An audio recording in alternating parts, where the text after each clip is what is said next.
చేసుకున్నాను. అందరికీ మరొకసారి నమస్కారం, స్వాగతం, సుస్వాగతం. 40 డేస్ పార్టీ మాస్టర్స్ కార్యక్రమం సీజన్ 2లో ఈ రోజు మనం 16వ రోజుకు చేరుకున్నాం. ఈ రోజు మనకి తమ విశేషమైన జ్ఞానాన్ని ఇవ్వటానికి బిలై నుంచి సువర్ణ మేడం వచ్చారు. సువర్ణ మేడం మన అందరికీ తెలిసిన మన పిరమిడ్ మాస్టర్స్ రాధా రఘునాథ్ గారి వారి అమ్మాయి. మచిలీపట్నం మాస్టర్స్ వారు వారిట్లో first pyramid Machilipatnam care centre ఏర్పాటు చేయడం జరిగింది. ఇప్పుడు మేడం వృత్తిరీత్యా సార్ ఆదేశానుసారం విలాయ్కి వెళ్ళి అక్కడ తీసుకెళ్ళి ఆ చుట్టుపక్కల అంతా ప్రచారం చేస్తూ ఎంతో మంది మాస్టర్స్ ని తయారు చేస్తూ పిరమిడ్ నిర్మాణాలు విద్యార్థులకి శాకాహార ర్యాలీలను విస్తృతంగా ధ్యాన ప్రచారం చేస్తున్నారు. వారి యొక్క అనుభవ జ్ఞానాన్ని ఈ రోజు వారి మాటల్లో విందాం. నమస్తే మేడం, వెల్కమ్ అండి. సో నమస్తే మాస్టర్స్, అందరికీ ఆత్మవందనాలు. ఫ్రెండ్స్, నేను ఛత్తీస్గఢ్లో బిలాయిలో పత్రి గారు యొక్క ఇచ్ఛతో ఇక్కడ అందరికీ ధ్యానం, శాకాహారం, అట్లాగే పత్రి గారు అందించిన ఆ మహా అద్భుతమైన శాకాహార ధ్యాన పిరమిడ్ జగత్తుకి ప్రతి ఒక్కరిని మోటివేట్ చేస్తూ ఎంతో మందిని ధ్యానంలో తీసుకురావటం జరిగింది. అయితే నా జర్నీ స్టార్ట్ అయింది మటుకు మచిలీపట్నం. అయితే నాకు ఎంతో ఆనందకరమైన విషయం ఏంటంటే మచిలీపట్నంలో ఫస్ట్ సెంటర్ ఓపెనింగ్ జరగటం. మరి సెంటర్ ఓపెనింగ్ అంటేనే అప్పటి టైంలో పిఎంసి లేదు, మీడియా చాలా తక్కువ. మనకి ఏ మాస్టర్ వస్తే ఆ మాస్టరే దైవం. ఎంతో మంది మాస్టర్స్ రావటం, సెంటర్లో ఇంట్లో ఉండటం, వాళ్ళు ఉండటం వల్ల నా అదృష్టం ఏంటంటే అదే టైంలో మా వారు ఫారెన్ వెళ్ళటం వల్ల నేను కూడా ఆ care centre meditation centre start అయ్యే టైంకి మచిలీపట్నం లోనే ఉండటం. అంతకుముందు హైదరాబాద్ లో ఉండేవాళ్ళం. ఎప్పుడైతే ఈయన ఫారెన్ వెళ్ళారో మా మమ్మీ డాడీ లేదమ్మా నువ్వు ఇక్కడికే వచ్చేయన్నారు. అక్కడికి వచ్చిన తర్వాత నాకు అంతా బానే ఉంది. అప్పుడు కూడా ధ్యానానికి ముందు జీవితం, ధ్యానం తర్వాత. మనందరికి బిఫోర్ అండ్ ఆఫ్టర్ ఏంటి అంటే ధ్యానమే. ధ్యానానికి ముందు జీవితం, ధ్యానానికి తర్వాత జీవితం. ఎట్లయితే నూతిలోని కప్ప అదే అంతా అనుకుంటుంది కదా, అట్లాగే నేను అదే జీవితం బాగుంది, అదే అంత, ఎక్కడో లోటుపాట్లు, దుఃఖము, ఏడుపులు, పొట్లాట్లు అన్నీ ఉన్నా అదే బాగుంది. ఇదేనేమో ఇట్లానే ఉంటుందేమో, ఇట్లా గొర్రెల మందలాగా వెళ్ళిపోతున్న ఒక జీవితం. ఎప్పుడైతే మచిలీపట్నం వచ్చానో అప్పటికే నాన్నగారు ధ్యాన సాధనలో ఉన్నారు. నాన్నగారు ధ్యానంలో ఉండటం వల్ల నాకు ఏం చెప్పారంటే, అమ్మ ధ్యానం చేస్తే అంతా బాగుంటుంది, ధ్యానం చేయని చెప్పారు. అయితే వయసు చెప్పిన వెంటనే వింటే మనం ఈ పాటికి ఎంతో అద్భుతంగా ఉండేవాళ్ళం. అయితే చెప్పారు, నాన్నగారి మీద గౌరవంతో ఓకే డాడీ అన్నాను. కానీ నిజంగా కళ్ళు మూసుకుని కూర్చుంటేనే ధ్యానమా అంటే నేను కళ్ళు మూసుకుని కూర్చున్నా గానీ ధ్యానం చేయలే, ఏ రోజు చేయలే. కళ్ళు మూసుకుని కూర్చునేదాన్ని నాన్నగారి కోసం.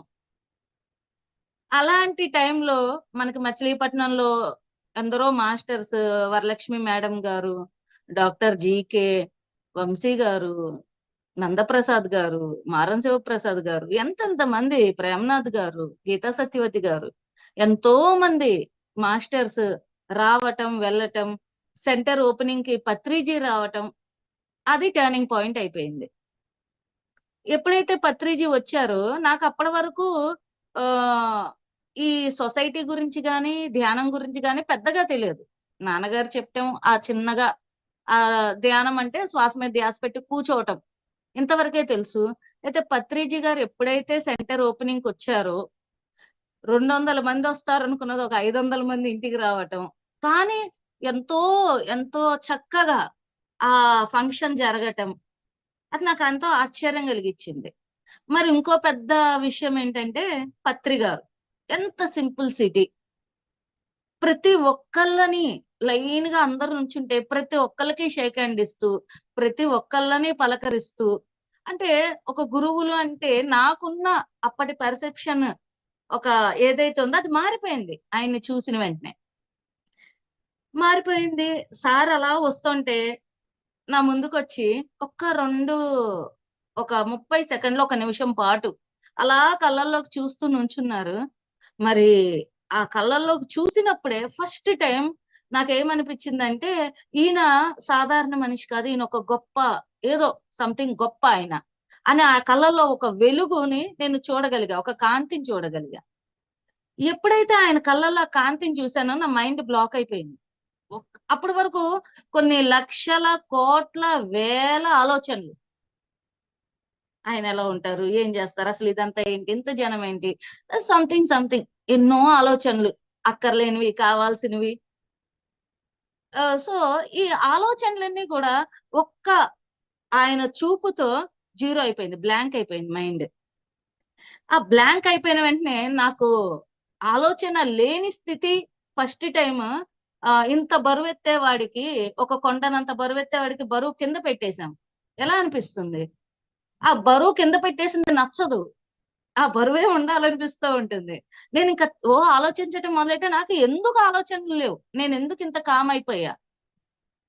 పత్రి గారు ఉన్నంత సేపు ఆలోచన రావట్లా. ఆ ప్రెజెంట్ మూమెంట్ అనేది నేను నిజంగా ఆ క్షణాన్ని అనుభవించా. ఆలోచన లేని స్థితిలో, వాస్తవ స్థితిలో, ఈ క్షణంలో ఉన్నానా అప్పుడు. సరే, చక్కగా పత్రి గారు సెంటర్ ఓపెన్ చేశారు. చిన్న క్లాస్ చెప్పారు. ఆ తర్వాత పెద్ద మీటింగ్ ఉంది. ఎళ్తూ మళ్ళీ నన్ను అంతమందిలో పిలిచి, మేడం, 24 గంటల్లో ఒక్క గంట ధ్యానం మన జీవితాన్ని మార్చేస్తుంది. ఒక్క గంట ధ్యానం చేస్తావు గదా! అనేసరికి నేను యెస్ సార్ చేస్తాను అని చెప్పాను. సో, అది చెప్పిన తర్వాత నాకొక ఆలోచనొచ్చింది. ఇంతమందిలో ప్రత్యేకంగా సార్ పిలిచి 24 గంటలో ఒక గంట ధ్యానం నీ జీవితాన్ని మార్చేస్తుంది అని చెప్పారు అంటే, నాకు ధ్యానం చెయ్యవలసిన టైం వచ్చేసింది. అంతే గదా! మనకి సమయాన్ని గుర్తించి, సమయానుసారంగా మనం ఆ విషయాన్ని పట్టేసుకుంటాం గూడా గొప్ప యోగత్వం. ఎంతో పుణ్యం చేసుకుంటే గాని, ఆ క్షణంలో మనము ఇటు నుంచి అటొచ్చేయాలి. అంటే బిఫోర్ మెడిటేషన్ నుంచి ధ్యానం, ఆఫ్టర్ మెడిటేషన్. ఇటు నుంచి అటు. అంటే రెండిట్లకి నక్కకి, నాగలోకానికి ఉన్నంత తేడా ఉంది. ఈ నూతిలోని కప్ప మొట్టమొదటిసారి బయటికి ఎగిరి చూసింది. బయట ఇంకా ప్రపంచం ఉందని అర్థమైంది. సో, ఎప్పుడైతే ఆయన ఆ మాట అన్నారో నాకు వెంటనే లోపల అనిపిచ్చింది. ఇంత గొప్ప యోగి, ఇంతమంది మాస్టర్స్, ఇంతమంది ఉన్నప్పుడు ఆయన ప్రత్యేకంగా నన్ను పిలిచి చెప్పారు అంటే నేను కొంచెం సీరియస్‌గా తీసుకోవాలి. చెయ్యాలి అనే ఒక పట్టుదల. ఫ్రెండ్స్, మన జీవితంలో ధ్యానం అనే పదం మన చెవున అంటింది అంటేనే ఆ టైం వచ్చేసింది అని అర్థం. మరి 22 ఏళ్ళు నా జీవితంలో నేనెప్పుడు ధ్యానం అనే మాట వినలా. లలితా శాస్త్రం చదివేవాళ్ళం. మా ఇంట్లో ఎంతో భక్తి. అమ్మ 108 పూలు, 108 రకాల పూలు, 108 సంఖ్యతో 108 రోజులు లలితా సహస్రనామాలు, ఇలా రకరకాల భక్తి యోగంలో అసలు మామూలుగా ఉండేది గాదు మాది. అలాంటి ఇంట్లో పుట్టిన నేను చిన్నప్పటి నుంచి లలితా సహస్రనామం, విష్ణు సహస్రం, భక్తికి సంబంధించిన అన్ని స్తోత్రాలు, పూజలు చిన్నప్పటి నుంచి చూసి వచ్చేసాయి. నేర్చుకున్నది గాదు, వచ్చేసాయి అలా. అలాంటప్పుడు నేను లలితా సహస్రనామం ఎంతో చదివేదాన్ని అమ్మతో పాటు. అంత లలితా సహస్రనామంలో ధ్యానధ్యాతృ ధ్యేయ రూప, అంతర్ముఖ సమారాధ్య, బహిర్ముఖ సుదుర్లభ, ఈ ఏది చదివేసేవాళ్ళం.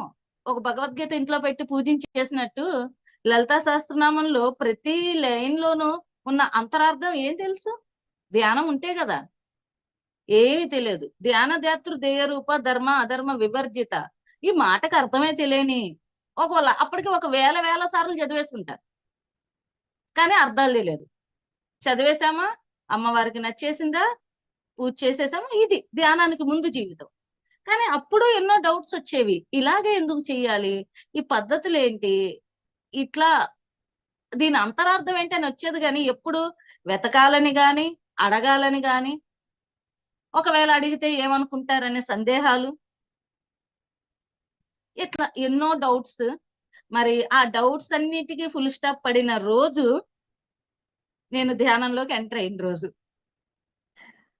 సో ఎప్పుడైతే పత్రి గారు ఆ మాట అన్నారో సీరియస్ గా తీసుకోవటం జరిగింది. కానీ డెప్త్ గా వెళ్ళలే. ఒక 10 నిమిషాలు ధ్యానం, కళ్ళు మూసి కూర్చుంటాం.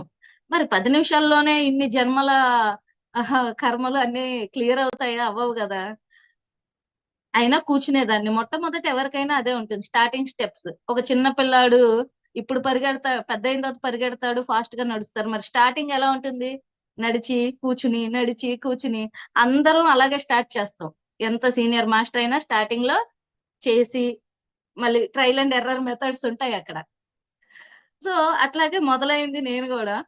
మొదలైన తర్వాత సెంటర్ ఓపెనింగ్ వల్ల మన హైదరాబాద్ రాజశేఖర్ సార్, అప్పుడు బాటా షోరూమ్ దగ్గర అయింది సెంటర్, కేర్ సెంటర్ ఉండేది. మరి కేర్ సెంటర్ ఎలా రన్ చేయాలంటే మరి ఇంకో కేర్ సెంటర్ ని చూసి నేర్చుకోవాలి కదా. సో వాళ్ళ దగ్గరికి వెళ్ళటం, అక్కడ ఫ్యామిలీ అందరం వెళ్ళాం. అక్కడ మా అక్క వాళ్ళు అందరూ ఉన్నారు. ఒక 10 మంది వరకు వెళ్ళటం జరిగింది.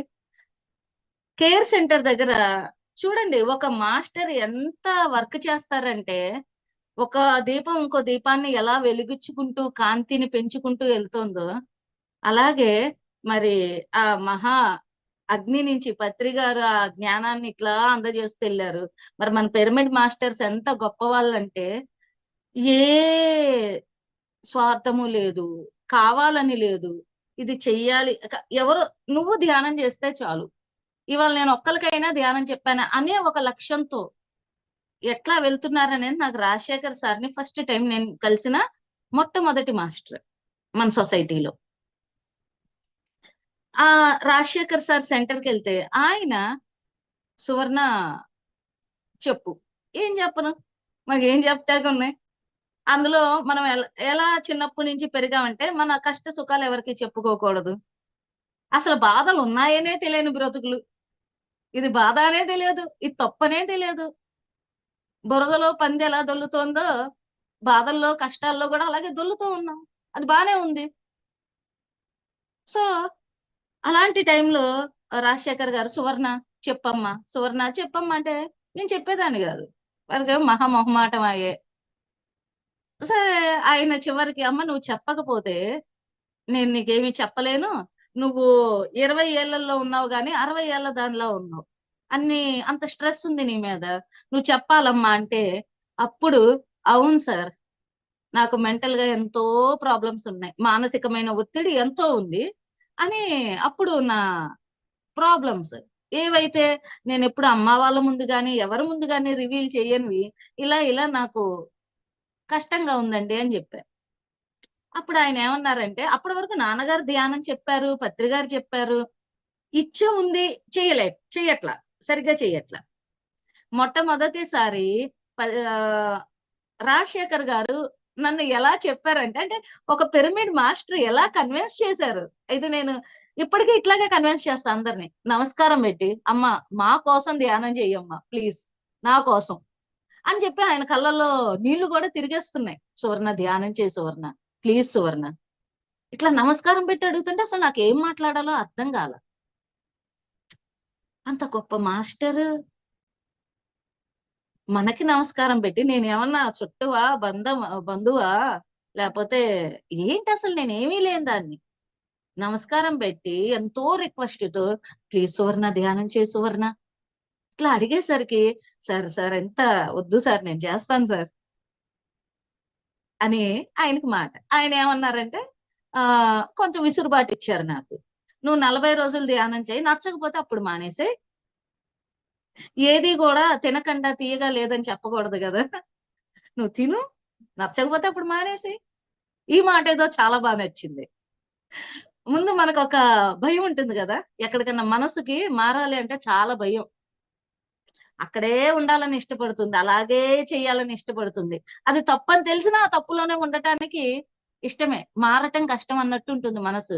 మరి అలాంటి మనసును ఒప్పించాలి కదా, ఆయన ఒప్పించారు.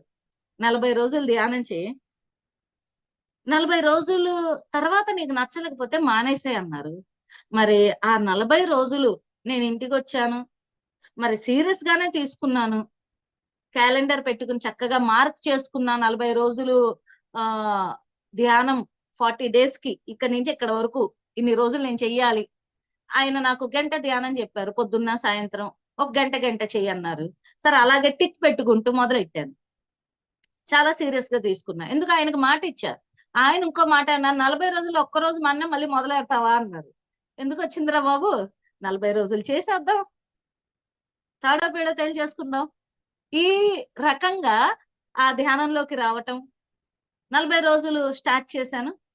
అండ్ 40 డేస్ నాకు ప్రతిరోజు అంటే అప్పటి వరకు అందరివి విన్నాను. అప్పటికే ధ్యానం మా ఇంట్లో స్టార్ట్ అయింది, విన్నాను. కానీ ఈ అనుభవాలన్నీ నిజాలా కాదా అని ఒక సందేహం. పత్రికారు అంటారు కదా, అనుభవమే జ్ఞానం. ఈ అనుభవము మనకి రానంత వరకు అది కథలాగా అనిపిస్తుంది. ఓహో అవునా, అవునా అలా అవ్వచ్చా, ఇట్లా ఒక కథ. ఎవరిదో అనుభవం ఒక కథ, ఓకే బాగుంది అనుకుంటాం. కానీ ఆ అనుభవం మనకే వస్తే అది ఒక జ్ఞానం, అది మహాజ్ఞానం అయిపోతుంది. సో ఈ 40 డేస్ నేను ఏవైతే ఇలా ఉంటుందా, ఎట్లా ఎలా ఉంటుంది, ఇది అంతా కథలేమో, భ్రమలేమో, ఏదో చెప్తున్నారేమో, ఇలాంటి ఒక feel, energy vibrations, astral masters, astral travel, telepathy, third I, నువ్వు అన్ని చూడొచ్చు, నీకు అన్ని తెలిస్తే, మాస్టర్స్ మెసేజ్ ఇస్తా, అన్ని అవునా ఏమో అనుకునే నేను ఈ 40 రోజుల్లో ద స్టార్టింగ్ డే నుంచి నేను అద్భుతాలు చూడటం మొదలెట్టా. నాకు ద స్టార్టింగ్ డే నా థర్డ్ ఐ, నేను ధ్యానం చేస్తూనే ఉన్నా. అప్పటికి అసలు ఓనమాలు తెలియవు. ఆ అంటే ఆనాపానసతి, ఆ అంటే ఆత్మ వరకు కూడా రాల, ఆనాపానసతిలోనే ఉన్నా. ఆత్మ అంటే కూడా తెలియని స్టేజ్ అది. సో ఆ టైంలో ఫస్ట్ డే నేను ధ్యానంలో ఇంటికి వచ్చి మార్క్ చేసుకుని ఇవాళ నుంచి నేను స్టార్ట్ చేస్తున్నా అని కూర్చోవటం. ఆ కూర్చున్నప్పుడు నాకు ఆ కళ్ళు మూసే ఉన్నాయి, నోరు మూసే ఉంది. కానీ నేను కళ్ళతో మళ్ళీ క్లియర్ గా ఒక యోగిని చూస్తున్నా. ఆయన అడవి, అదంతా వెనకాల అడవిలాగా ఉంది. అక్కడి నుంచి ఆయన నాతో మాట్లాడుతున్నారు. ఇది ఒక ఆశ్చర్యం. లోపల లోపల కళ్ళు మూసే ఉన్నాయి కానీ నేను ఇంత క్లియర్ గా ఎలా చూస్తున్నా, ఒక డౌట్. నోరు మూసే ఉంది కానీ మాట్లాడుతున్నా. ధ్యానంలో ఉన్నాను కానీ అంతా వింటున్నా. ఆ స్థితి అదేంటో తెలియదు.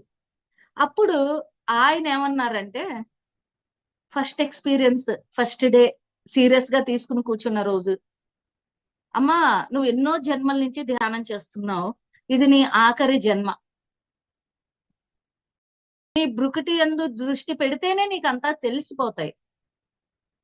అంటే మరి బ్రుకుటి అంటే ఏంటో తెలియదు. ఇంగ్లీష్ మీడియం చదువులు, బ్రుకుటి అంటే ఎప్పుడు వినలా మరి నేను. అయితే నేను ఏమడిగానంటే, బ్రుకుటి అంటే ఏంటన్నా వెంటనే, నువ్వు బొట్టు పెట్టుకునే స్థానాన్ని బ్రుకుటి అంటారు, థర్డ్ ఐ. అది తర్వాత తెలిసింది థర్డ్ ఐ అని. సో ఈ శ్వాస మీద ధ్యాస ధ్యానంతో ఎన్నో జన్మల నుంచి చేస్తున్నావు, ఇది ఆఖరి జన్మ అని చెప్పారు. తర్వాత నువ్వు కొంచెం ఒక 1 వీక్ కష్టం అనుభవించాలి, మానసికంగానా శారీరకంగా అనుభవిస్తావా అన్నారు. అయితే నేను అబ్బో, మానసికంగా ఆల్రెడీ టన్నులు ఉంది, శారీరకంగా అనిపిస్తానండి, నేను వెరీ హెల్దీ. అంటే నాకు కాన్ఫిడెన్స్, నేను బాగా హెల్దీ కదా, ఈయన ఏదో అడిగారు చెప్పాను. చెప్పిన తర్వాత ధ్యానంలో అలాగే పడుకుని పోయాను. పొద్దునకి ఏం గుర్తులేదు. కానీ పొద్దున్నకి ఫీవర్, ఆ ఒళ్ళంతా వణికిపోతోంది, దగ్గు, జలుబు, ఇక రకరకాల మొహం మీద శరీరం మీద ఉన్నాయి. అప్పటికి నేను టీచర్ గా పనిచేస్తున్నాను, హెచ్ పబ్లిక్ స్కూల్లో టీచర్ గా చేస్తున్నా. సరే మరి స్కూల్లోకి వెళ్ళాలి, ఎగ్జామ్స్ జరుగుతున్నాయి. మరి నేను ఒకసారి చూసుకుని పేపర్ చూసుకోవాలి, అన్ని ఉన్నాయి.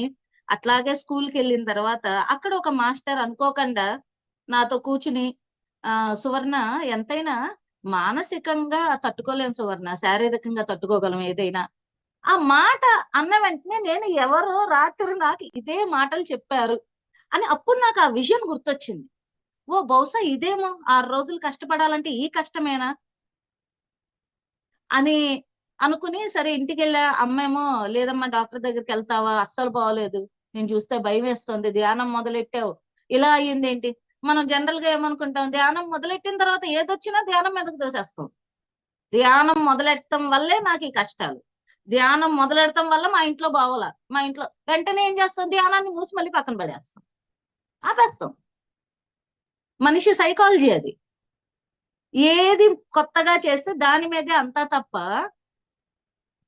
ఇంకో ఆలోచనే లేదు.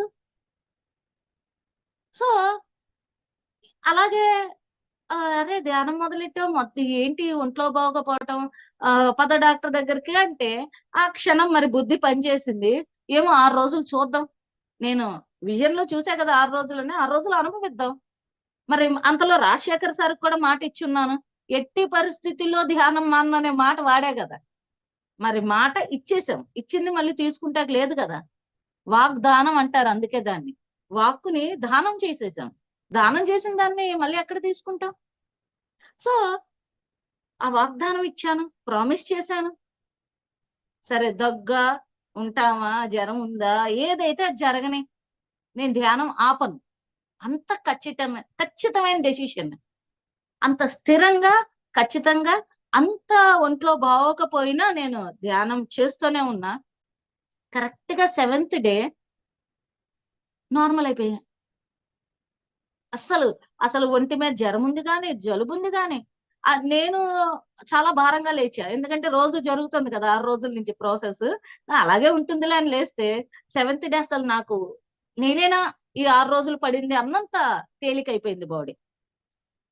అదే రోజున మళ్ళీ మన మాస్టర్స్ ఎంత చక్కగా ఉంటారు. అసలు నేను మన పిరమిడ్ మాస్టర్స్ ని ఏమనాలో నాకు అర్థం కాదు. ఒక్కొక్క మనిషిని కంటికి రెప్పలా వాళ్ళు ధ్యాన స్థితిలో నిలబడి స్ట్రాంగ్ అయ్యేంత వరకు ఫాలో అప్ చేస్తారు చూడండి, అదొక అద్భుతం. ఎవరు చేస్తారండి, ఎవరు చేస్తారు, అసలు ఎవరికి ఏం పట్టింది. ఇంట్లో వాళ్ళే ఒకరినొకరు పట్టించుకోని రోజుల్లో ఒక వ్యక్తి నిస్వార్థంగా వాళ్ళ టైము, వాళ్ళన్నీ వదులుకుని టైం ఇస్తున్నారు. టైం అంటే ఏంటి, జీవితం.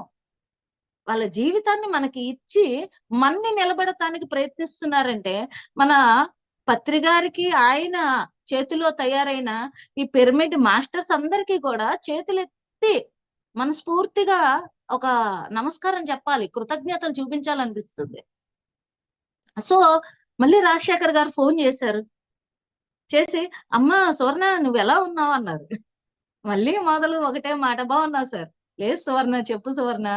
లేదు సార్ చాలా బాగున్నా. కాదు సువర్ణ, ఈ వారం రోజులు నీకేమన్నా ఒంట్లో బాగోలేదా అన్నారు. చాలా చాలా క్యాజువల్ టాక్ అన్నమాట. నాకు ఆశ్చర్యపోయా నేను. ఇక్కడ నేను హైదరాబాద్ లో రాజశేఖర్ సారు, ఆయనకి నేను బాగోలేదని ఎలా చెప్పగలిగారు.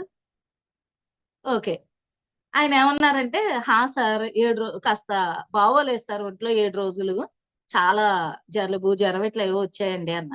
అంటే వెంటనే ఆయన ఏమన్నారంటే, నీకు నాడీ మండల శుద్ధి జరిగింది, నీ నాడులంతా కూడా క్లీన్ అయ్యాయి, ఆ ప్రాసెస్ జరిగింది, కంగారు పడాల్సింది ఏం లేదు, నువ్వు చక్కగా ధ్యానం చేయి అన్నారు. ఆ తర్వాత కొన్ని లక్షల అనుభవాలు, ప్రతిరోజు ఒక అద్భుతమైన అనుభవాలు, ఆ 40 డేస్ నేను అనుభవిస్తూనే ఉన్నాను. అలా నా జర్నీ 40 డేస్ అయ్యింది. 40 డే 40 ఆ రోజు నైట్ అబ్బా అయిపోయింది అనుకుని పడుకుని పోయా. ఆ రోజు ఏమైందంటే, అర్ధరాత్రి నా యాస్ట్రల్ బాడీ ఇలా first time astral body out of body experience ఇలా బయటకు వచ్చింది. నేను క్లియర్ గా చూస్తున్నా, నా బాడీ పరుకునుంది, నేను బయటకు వచ్చాను. సెంటర్ చిన్నది, కేర్ సెంటర్ కూడా. ఆ మనము అనుకుంటాం సెంటర్ అంటే ఎంతో చేయాలని, సేవ చేయాలనుకునే వాడికి ఇంత అంత అనే సైజులతో ఎక్విప్మెంట్స్, సుందరత, అంటే అందంగా డెకరేట్ చేసేది ఏం పని లేదు. ఓ 10 పిరమిడ్లు పెట్టి ఒక బోర్డు పెట్టి రండి ధ్యానానికి రండి అంటే అదే కేర్ సెంటర్. అప్పుడు అదే కరెక్ట్ గా 4 పిరమిడ్లు ఆ గ్రిల్స్ ని సెంటర్ గా పెట్టేశాం. ఫస్ట్ కేర్ సెంటర్ ఎంత మంది వచ్చేవాళ్ళు. సో అలా ఇంటి నుంచి బయటికి వెళ్ళాము. నా యాస్ట్రల్ బాడీలా జస్ట్ గుమ్మం దగ్గర వరకు వెళ్ళింది. 4 యోగులు ఇలా కూర్చుని ఉన్నారు. నాకంటే హైట్ లో ఎంతో తేజస్సు, ఎంతో కాంతితో వాళ్ళు కూర్చుని ఉన్నారు. వాళ్ళు ఏమన్నారంటే, అమ్మా ఆ నువ్వు ఎంతో అద్భుతమైన పని కోసం వచ్చావు భూమి మీదకి. ఆ పని చెయ్యాలి. ఒప్పందాలు అంటే ఒక కమిట్మెంట్. నేను ఎప్పుడు కూడా అసలు అప్పటికి మనకి ఎంతో తక్కువ క్లాసులు జరుగుతున్నాయి. ఈ కమిట్మెంట్స్ ఉంటాయి. మనం ఒక ఆత్మ తన యొక్క వర్క్ తో, ఒక మహా కారణంతో ఈ భూమి మీదకి వస్తుంది. అసలు నేను ఆత్మననే తెలియని స్థితి. యాస్ట్రల్ బాడీలో బయటకు వచ్చిందంటే ఆత్మని తెలియదు. వచ్చింది ఏదో కనిపిస్తుంది, యాస్ట్రల్ బాడీ ఎక్స్పీరియన్స్, ఇంతవరకే. డెప్త్ నాలెడ్జ్ అసలు ఏమీ లేదు అప్పుడు. సో నువ్వు ఎంతో ఈ వర్క్ కోసం వచ్చావు, వర్క్ ని ఎక్స్ప్లెయిన్ చేశారు, అంతా చేశారు. ఆ వాళ్ళు చెబుతున్నది నాకు అర్థమవుతోంది. తర్వాత ఒక సంతకం, ఒక అగ్రిమెంట్ లాగా ఇద్దరు జరిగింది. అంతా బాగుంది. అంత అద్భుతంగా, ఓహో ఇలా కూడా కమిట్మెంట్స్ ఉంటాయా అనే ఆలోచన. అప్పుడు మళ్ళీ నా లోపల ఇంకో సందేహం వచ్చింది. సరే, నేనైతే నా వర్క్ ఏదో నేను చేస్తాను, నేను కమిట్మెంట్ అయింది, నేను చేసుకుంటాను. మరి మా వారు, ఆయన అప్పుడు రియాద్ లో ఉన్నారు. ఆయన ఒప్పుకోకపోతే, రేపు నువ్వు చేస్తాక వీల్లేదు అంటే, ఇంట్లో రోజు గొడవలు పడి ఇది పడి అయినా చేస్తా అని బాగోదు కదా. 10 మందికి ఏం చెప్తాను? 10 మందికి నేనేం చెప్తాను? ఇంట్లోనే గొడవలు, ధ్యానానికి ఒప్పుకోకుండా, నాకు అలా నచ్చదు, మరి ఏం చేయను అన్న. ఎంత బాగా చెప్పారంటే మాస్టర్స్, నీ పని నువ్వు చేసుకెళ్ళు, అతన్ని మేం చూసుకుంటాం అన్నారు. ఇదే వర్డ్ అన్నారు. నీ పని నువ్వు చూసుకుపో, అతన్ని మేం చూసుకుంటాం. ఫ్రెండ్స్, నిజంగా ఈ అనుభవాలు మన జీవితంలోకి వస్తేనే మనకి ఈ విషయం చాలా క్లియర్ గా అర్థమవుతుంది. మరి ఇవాళ ఈ విషయాలు నేను ఎందుకు చెప్తున్నానంటే, మన అందరి జీవితాల్లో కూడా ఎక్కడో అక్కడ ఇలాంటి ఒక సంఘర్షణ జరుగుతూ ఉంటుంది. పత్రికారు అంటారు, ఒకళ్ళ అనుభవం ఇంకొకరికి మార్గం కూడా. అందుకే మన పిరమిడ్ స్పిరిచువల్ సొసైటీలో అనుభవాల్ని పంచుకోవాలి అని కంపల్సరీ పెట్టారు. ఎందుకు? ఈ అనుభవాలు ఎప్పుడైతే విన్నామో, ఓహో ఆవిడకి అలా ఇన్నిట్లో నుంచి బయటకు వచ్చినప్పుడు మనము రాగలం. ఒక ధైర్యం, ఒక రూట్ మ్యాప్ మనకు దొరుకుతుంది. లేకపోతే ఏమో అనే ఒక దిగులు, నిస్సహాయత.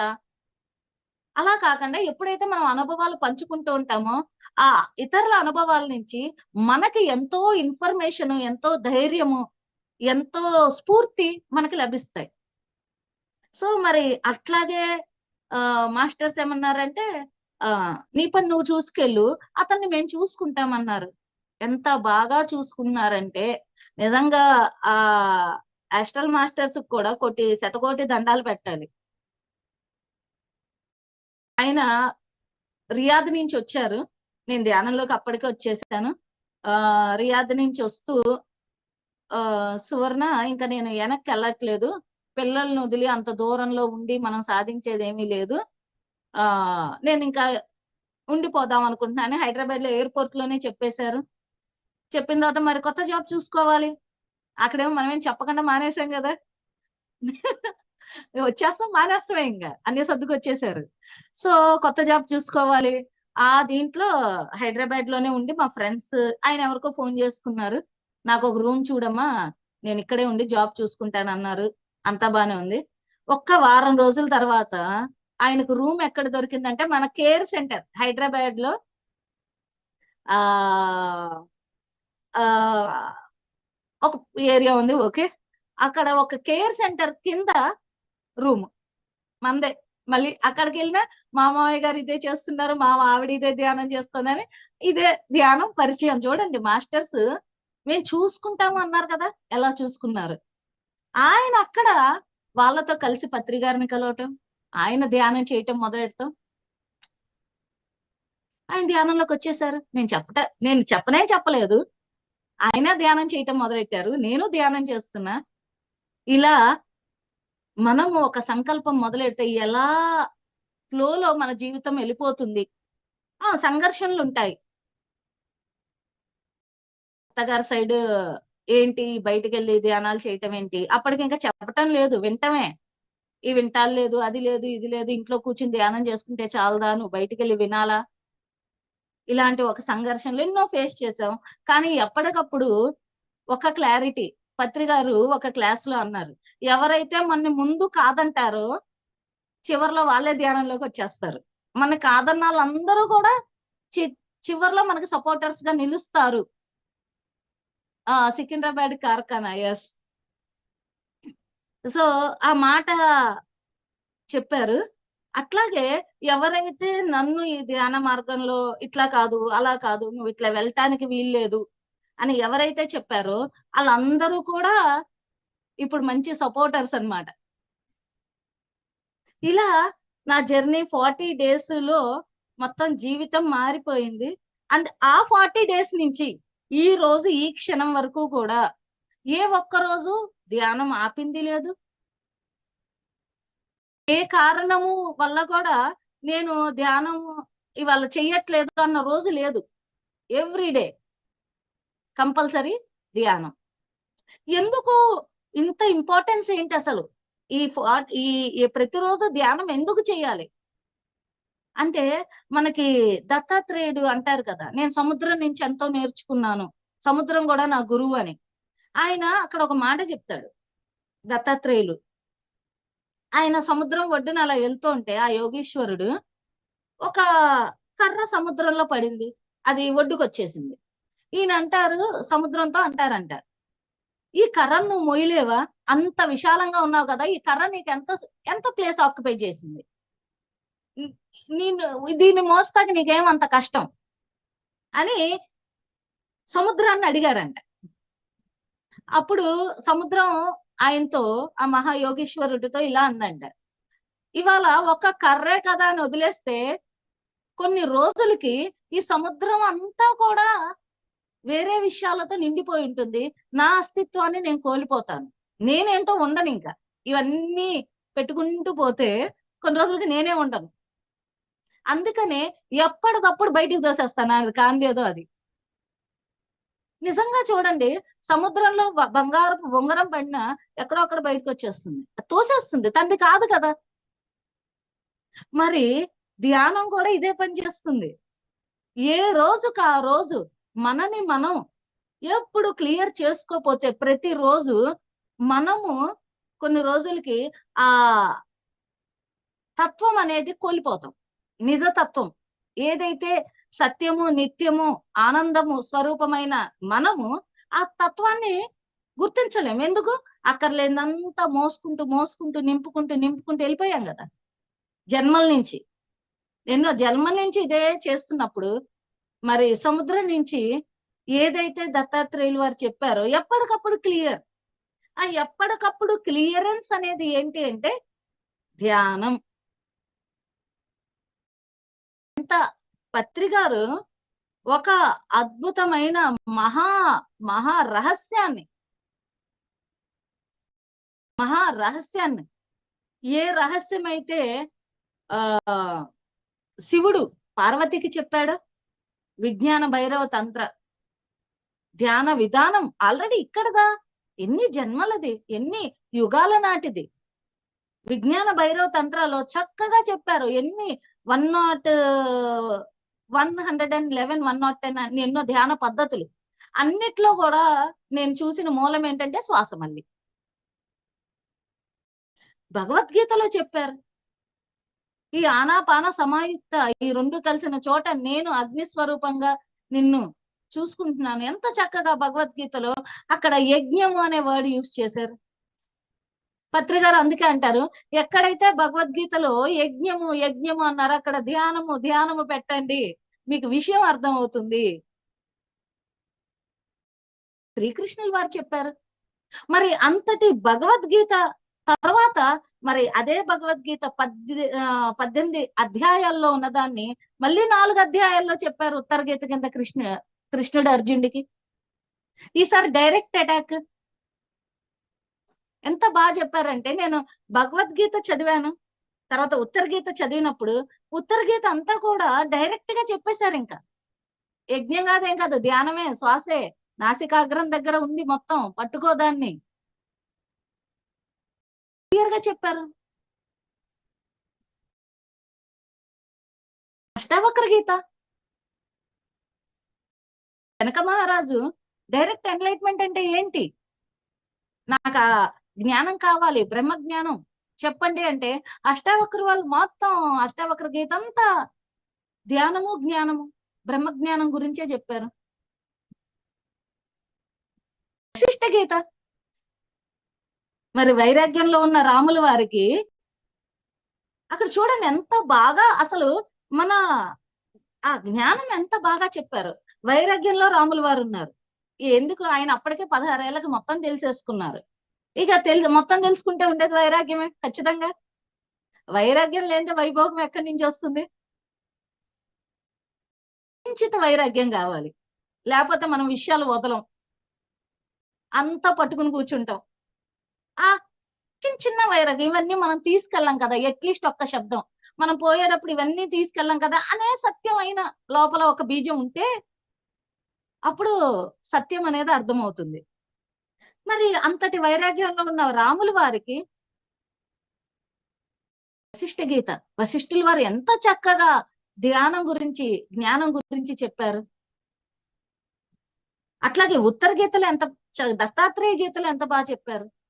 ఉపనిషత్తులన్నీ కూడా ఎంత చక్కగా అంతర్ముఖం, శబ్దాలు వేరు, లయం అవటం, అంతర్ముఖం, నిన్ను నువ్వు తెలుసుకో, ఏకాగ్రమవు. శబ్దాలు కాలమాన పరిస్థితుల నుంచి వేరుగా ఉండొచ్చు, కానీ చెప్పిన మూలము అంతర్ముఖం, అంతర్ముఖ సమారాధ్య, ఈ లోపలికి వెళ్ళటం గురించే.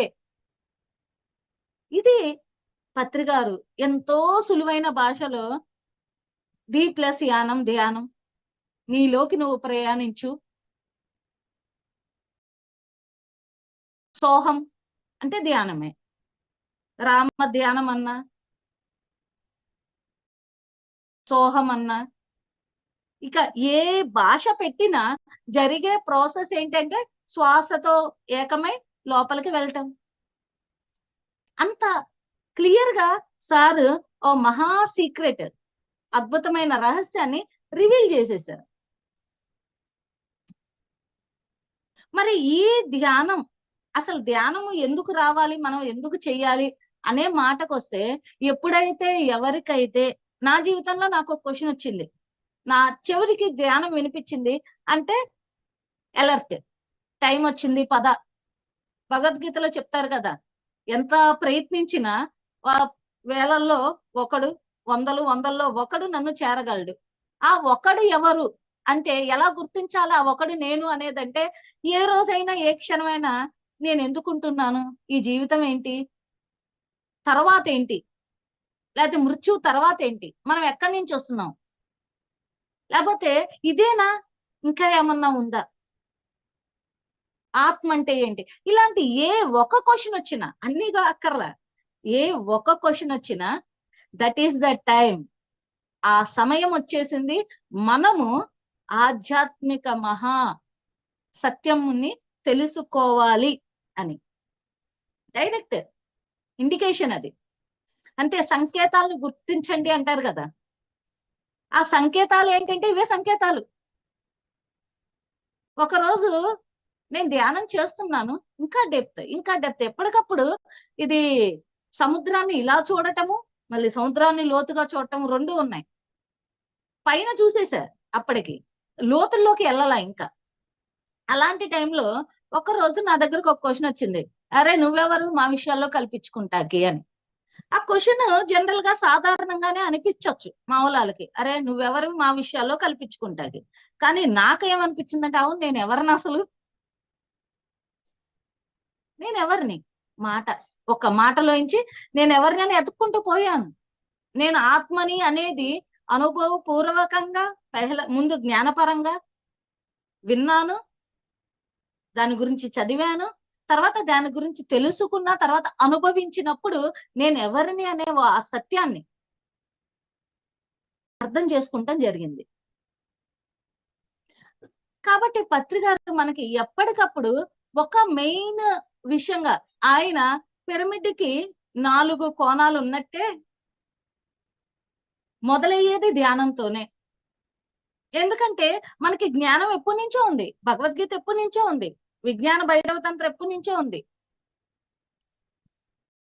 అలాగే ఆది శంకరాచార్యులు ఎప్పుడో చెప్పేశారు. వివేక చూడమనిలో ఎంతో బాగా చెప్తారు. ఇన్ని కోట్ల జీవరాశుల్లో ఉన్నతమైన జన్మ మానవ జన్మ. ఎందుకు ఉన్నతమైన జన్మ మానవ జన్మ అంటే, ఒక జంతువుకి మనకి అన్ని క్వాలిటీస్ ఒకటే. అవి సంసారం చేస్తున్నాయి, మనము సంసారం చేస్తున్నాం, వాటికి పిల్లలు ఉన్నాయి, మనకి పిల్లలు ఉన్నారు. అవి ఆహారాన్ని సంపాదించుకుంటున్నాయి, విసర్జిస్తున్నాయి, మనము అదే పని చేస్తున్నాము. అన్నీ ఒకటే. అవి జీవితం, ఫ్యామిలీ, వాటికి తగ్గట్టు వాటికి ఉన్నాయి, మనకు తగ్గట్టు మనకున్నాయి. మరి డిఫరెన్స్ ఏంటి అంటే, అవి నేనే ఆత్మనని తెలుసుకోలేవు, మనము తెలుసుకోగలం. అంటే నరుడు నారాయణుడిగా మారగలడు, మారాలి. నేను ఈ నరుడు నారాయణుడు, ఈ మనిషి మహా ఆత్మ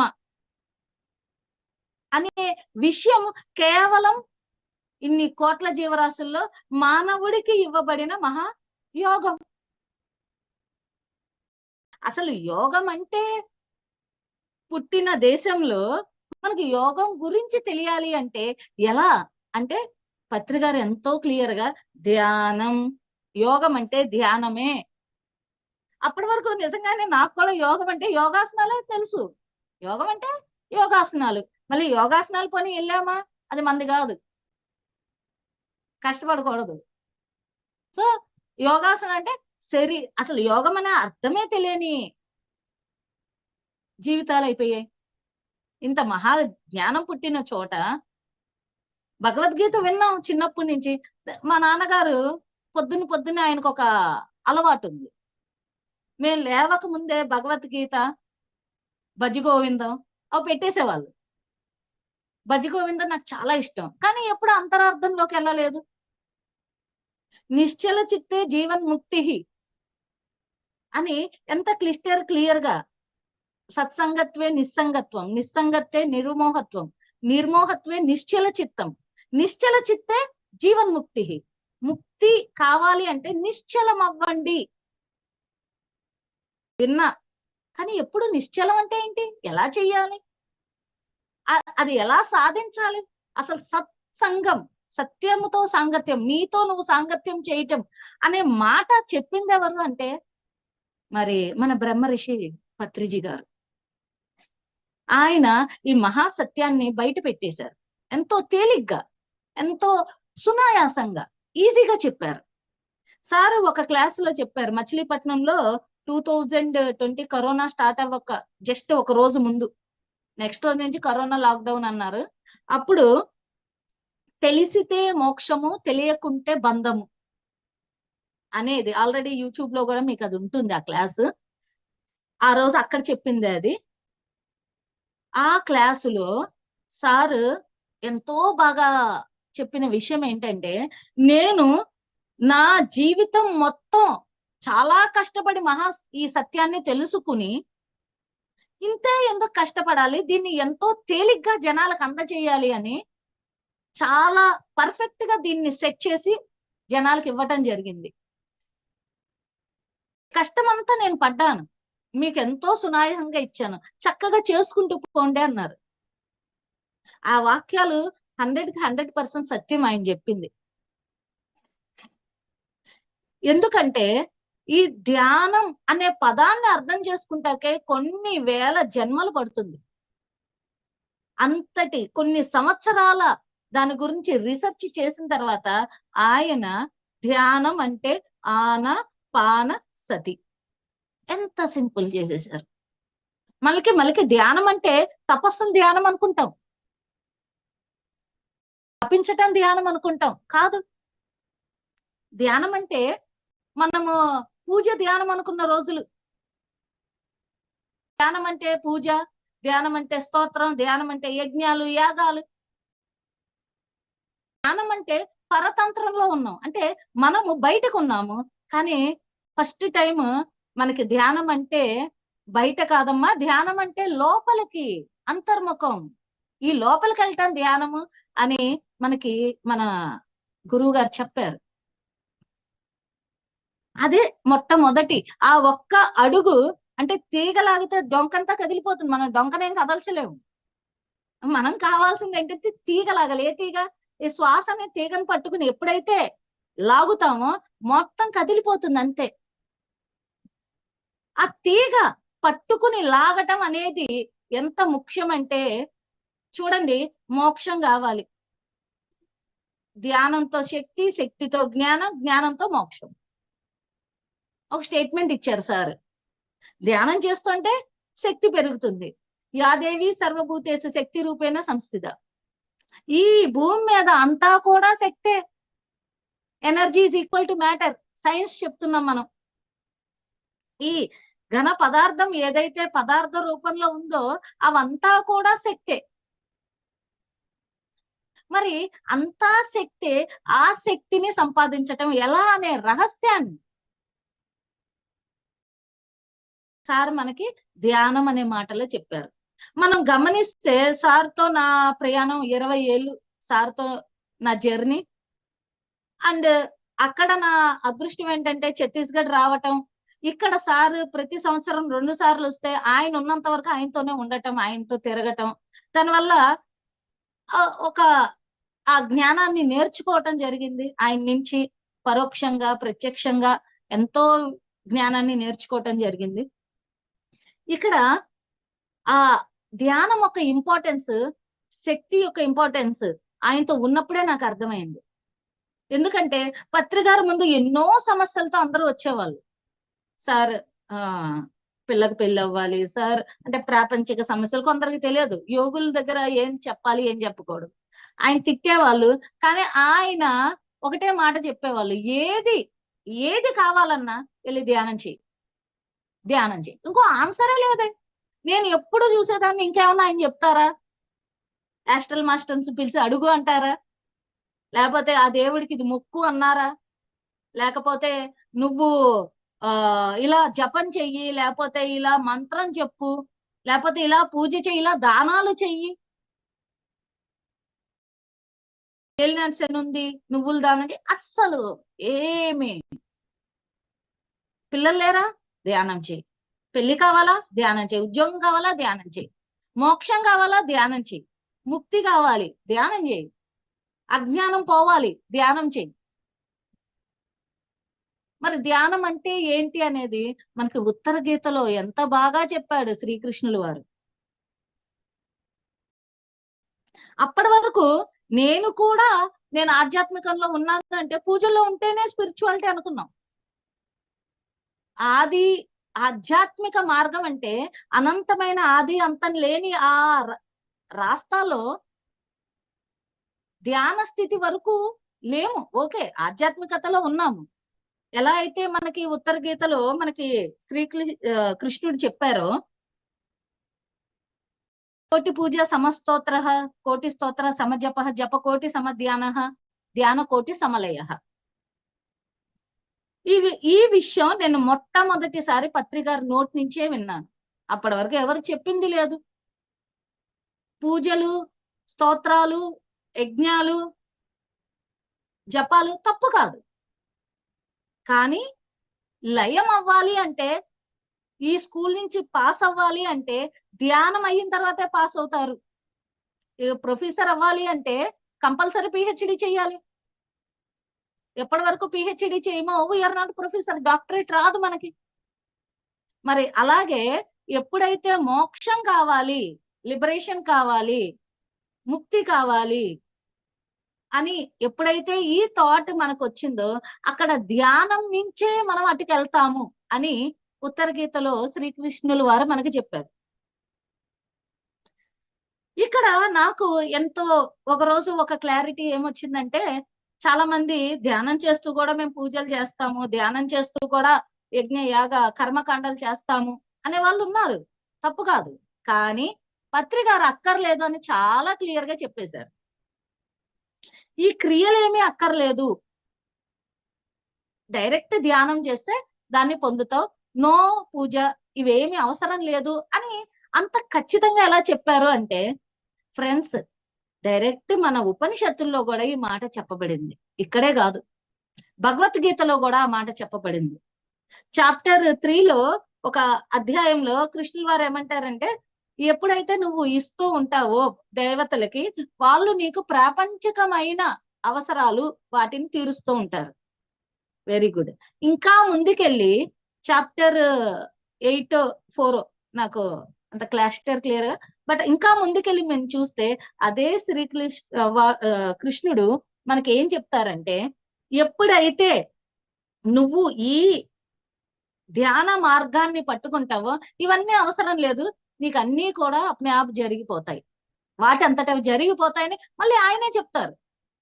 ఇప్పుడు మనం 3వ చాప్టర్ వరకు చదివి ఆపేస్తే అదే నిజం అనుకుంటాం, మరి ముందుకెళ్ళి చూస్తే ఇంకో సత్యం బయటకు వస్తుంది.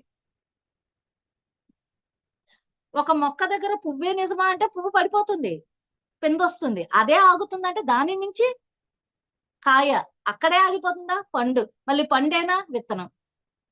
అలాగే ఈ మార్గంలో పూజలు గాని, స్తోత్రాలు గాని, యజ్ఞాలు గాని, జపాలు గాని బహిర్ముఖం, బయటకు చేస్తున్నాం మనం, క్రియాయోగంతో సంబంధమైనవి.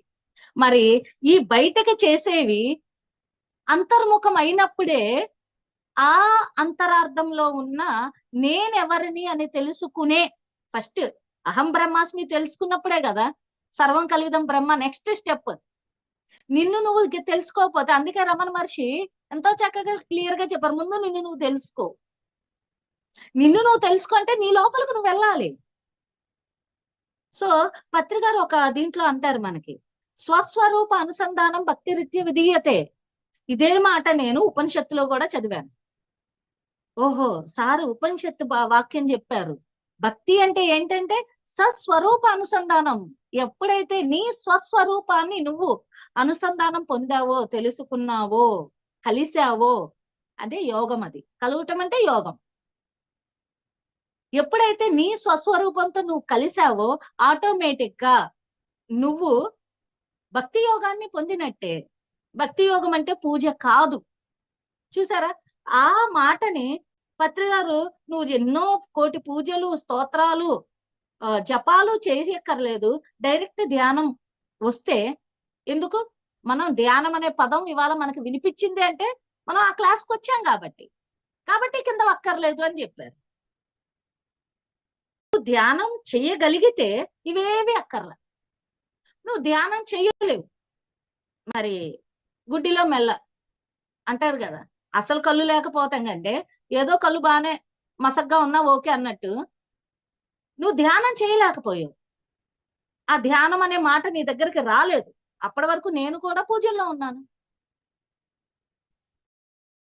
ధ్యానం అనేది మన దగ్గరకు వచ్చేసింది, అప్పుడు ఈ కింద అక్కర్లా. ఓకే, రాలేదు, సరే జపం చేయి. ఓకే, జపం కూడా చేయలేకపోతున్నా, నేను పరిగెత్తలేకపోతున్నానండి. ఓకే, నడువు అబ్బా, అట్లీస్ట్ ఆగిపోవద్దు. ఓకే, నేను జపం చేయలేకపోతున్నానండి.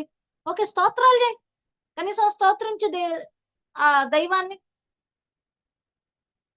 నడవలేకపోతున్నానండి, కనీసం పాకరా బాబు, ఆగద్దు. ఓకే, నేను స్తోత్రం కూడా చేయలేకపోతున్నానండి. ఏ పండో పుష్పమో ఆకో దేవుడికి పూజ చేయి, ఇంకా కిందకి. అంటే అది చేయలేకపోతే ఇది తప్ప, అది చేయగలిగినప్పుడు ఇవి అక్కర్లా. నేను ధ్యానం చేయలేకపోతే స్తోత్రం చేయి, స్తోత్రం చేయలేకపోతే పూజ చేయి. మరి నేను ధ్యానం చేయగలుగుతున్నాను అన్నప్పుడు పైకి ఎక్కేసావు, మేడెక్కి మళ్ళీ మెట్ల దగ్గరకు రాకూడదుగా, కిందకి పైకి వెళ్తూనే ఉంటాం, ఎప్పటికి మోక్షం. సో అందుకనే ఉత్తర గీతలో చాలా క్లియర్ గా ఎక్స్ప్లెయిన్ చేసేసారు. ఈ స్తోత్రాలు, పూజలు, జపాలు దాటిన స్థితిలో ధ్యానం వస్తుంది. ఆ ధ్యాన స్థితి నుంచి, ధ్యానం అంటే నిశ్శబ్దం అవటం, నిశ్చలం అవటం, మనస్సుని శాంతపరచటం, స్థిరం చెయ్యటం. నోటిలోని మౌనము, మనసులోని శూన్యము, దాని పేరు ధ్యానము. క్లియర్ గా చెప్పారు సార్. నోటిలో మౌనము అంటే ఇక్కడి నుంచి సౌండ్ బయటికి రాకూడదు, మనసులో శూన్యము, సైలెన్స్ మైండ్ ఎప్పుడైతే జరుగుతుందో అప్పుడు ధ్యానము అనేది మనకి అంటుతుంది, స్టార్ట్ అవుతుంది. ఈ మహా ధ్యానంతోనే అన్ని ముడిపడి ఉన్నాయి. మోక్షం ముడిపడి ఉంది. ఈ ధ్యానంతోనే అన్ని క్లియర్ అవుతాయి. అందే మనకి వీరబ్రహ్మేంద్ర స్వామి కూడా చెప్పారు, ముక్కులోని గాలి ముక్తికి మడిదారి. ఈ గాలిని పట్టుకుంటే ముక్తి లభిస్తుంది, అది దారి, క్లియర్ కట్ రాస్తా అని మనకి ఎంతో మంది యోగులు వాళ్ళ వాళ్ళ భాషల్లో వాళ్ళ వాళ్ళ కాలమాన పరిస్థితుల్లో చెబుతూనే ఉన్నారు. ఒక్క ధ్యానం పట్టుకుంటే అన్ని వస్తాయి, తీగను పట్టుకుంటే అన్ని వస్తాయి, క్లియర్ గా చెప్తున్నారు. మరి మనం చేయాల్సింది ఏంటి అంటే ధ్యానం. ధ్యానం ఎలా అంటే ఎన్నో పద్ధతులు ఉన్నాయి. శ్వాస మీద ధ్యాస అల్టిమేట్. మళ్ళీ అన్ని పద్ధతులు కూడా దీంట్లోకే వస్తాయి. నేను పత్రికారు నాకు 2013 ఫిబ్రవరిలో IFSS అని అప్పుడు జరిగేది మనకి. అందరు ఆధ్యాత్మిక సంస్థలు లోకల్ అంటే ఇట్ విత్ ఇన్ ఇండియా అందరూ కలిపి ఒక మంచి దగ్గరకు వచ్చి ఈ ఆధ్యాత్మిక సాంగత్యం చేసేది IFSS. ఆ IFSS బిలాయిలో పెట్టమని చెప్పారు. అంతకుముందు కలకత్తాలో జరిగింది. డాక్టర్ జీకే గారు నాకు 2 రోజుల ముందు ఫోన్ చేసి సువర్ణ రావచ్చుగా సువర్ణ అన్నారు. ఆయన సౌండ్ ఎలా అనిపించిందంటే 2 రోజుల ముందు ఎల్లుండి ప్రోగ్రామ్ అనగా సువర్ణ రావచ్చుగా అంటే అంతే లోపల వెళ్ళాలి. ఆ వాయిస్ ఎంత క్లియర్ కట్ గా అంటే ఒక యోగి ఎంత రిక్వెస్ట్, ఆయన అక్కడ ఉన్నారు నేను ఎక్కడున్నా, ఆయనకి ఎందుకు నేను గుర్తొచ్చాను, ఎందుకు వచ్చాను,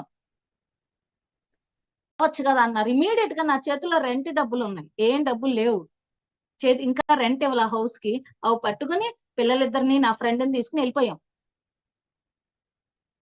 వెళ్ళటం వల్ల చూడండి దానికొకటి ఎలా ముడిపడి ఉంటుంది. నేను ఎంత జీకే సార్కి ఈ విషయంలో ఎంతో థ్యాంక్స్ చెప్పుకుంటా. ఎందుకు ఆయన ఆ మాట అనకపోతే IFSS బిలాయిలో పెట్టమని అక్కడ నాకు సార్ అప్పు చెప్పారు.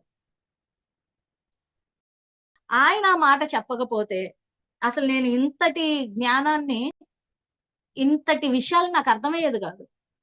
ఎప్పుడైతే IFSS ప్రోగ్రామ్ గురించి నువ్వు బిలాయిలో పెట్టన్నారో మరి IFSS కోసం బ్రహ్మకుమారిస్ వాళ్ళని అందరినీ ఎంతో మంది ఇక్కడ సంస్థలు చాలా మంది ఉన్నారు, గురువులు అందరినీ కలవటం జరిగింది. అందరినీ కలిసినప్పుడు నాకు ఎక్కడ ఏది ఉంది ఏది లేదు అనే విషయాలు అర్థం అవటం జరిగింది. అది అర్థం అవటం వల్ల పత్రికారు ఎంత గొప్ప అయినో అర్థమైంది. మనము ఏమనుకుంటామంటే మన దగ్గరికి డైరెక్ట్ అమృతం వచ్చేస్తే డౌట్ ఉంటుంది, ఇదే అమృతమా, ఇది కరెక్టేనా, ఇది తాగితే ఇమ్మోర్టాలిటీ వస్తుందా, ఏదో రకరకాల డౌట్స్ వస్తాయి. ఎందుకు డైరెక్ట్ కష్టపడలేదు కదా, మన దగ్గరికి డైరెక్ట్ వచ్చేస్తే దాని మీద నమ్మకం కుదరదు. ఒక 10 చోట్లకి తిరిగిన తర్వాత అన్ని చోట్ల చూసిన తర్వాత రుచులు నేను ఏది తిన్నానో అదే అద్భుతంగా ఉంది అని అప్పుడు అర్థమవుతుంది. అందుకనే సార్ ఎవరైనా మేము ఇంకా ఏవో చేస్తున్నా అంటే చెయ్యండి, అన్ని చేసుకుని చిట్ట చివరికి ఇక్కడికే వస్తారు అని చాలా క్లియర్ గా అందరినీ వదిలేస్తారు, ఎవరి స్వేచ్ఛకు వాళ్ళని. ఎందుకంటే అల్టిమేట్ నేను అక్కడ అన్ని సంస్థల దగ్గరికి వెళ్ళి వాళ్ళతో మాట్లాడి ఆ గురువుల్ని కలిసినప్పుడు నాకు పత్రికారు ఈ సొసైటీని 18 ఆదర్శ సూత్రాలు ఎందుకు పెట్టారు, నవరత్నాల యొక్క విశిష్టత ఏంటి, ఈ విషయాలు చాలా బాగా అర్థం అవటం జరిగింది. సో ధ్యానం అనేది ఇంకా బలపడటానికి ఇవి మూలాలు. ఎప్పుడైతే నాకు ఈ విషయాలు అర్థమయ్యాయో అంతర్ముఖం అవ్వటం డైరెక్ట్ అక్కడికే. ఎప్పుడైతే మనము డిగ్రీ లెవెల్లో ఉన్నామో పోస్ట్ గ్రాడ్యుయేట్ లెవెల్లో ఉన్నామో మళ్ళీ కింద స్థితికి రావాల్సిన అవసరం లేదు. కాబట్టి ధ్యానం నుంచి ముక్తి, శ్వాస మీద ధ్యాస పెట్టు అని చెప్పారు. పతంజలి గారు చెప్పారు, ఆసన ప్రాణాయామ ప్రత్యాహార ధారణ ధ్యాన సమాధి. ధ్యానము చేయటం మొదలెడితే నెక్స్ట్ స్టేజ్ ఏంటి అంటే సమాధి, సవికల్ప నిర్వికల్ప సమాధి, డౌట్ఫుల్ తర్వాత క్లారిటీ ఉన్న ఒక సమాధాన స్థితి, సత్యాన్ని తెలుసుకునే స్థితి. అది ఎక్కడి నుంచి వచ్చింది, దాని ముందు స్టెప్ ఏంటంటే ధ్యానం. ఏదైతే మనం ఇప్పుడు చేస్తున్నామో, ఏదైతే 10 మందికి చెప్తున్నామో. మరి ఇంకో విషయంగా మనం అర్థం చేసుకుంటే పత్రి గారు మనకి పతంజలి యోగ సూత్రాల్లో ఒక మాట అంటారు, ఆసన ప్రాణాయామ ప్రత్యాహార ధారణ ధ్యాన సమాధి యమ నియమాలు పక్కన ఉన్నాయి. మనకి పత్రి గారు ఎంత బాగా, అసలు ఆయన ఇంటెలిజెన్స్ గాని ఆయన ప్రేమ కరుణ కన్నా నాకు ఎప్పుడు అదే ఆనందం వస్తుంది.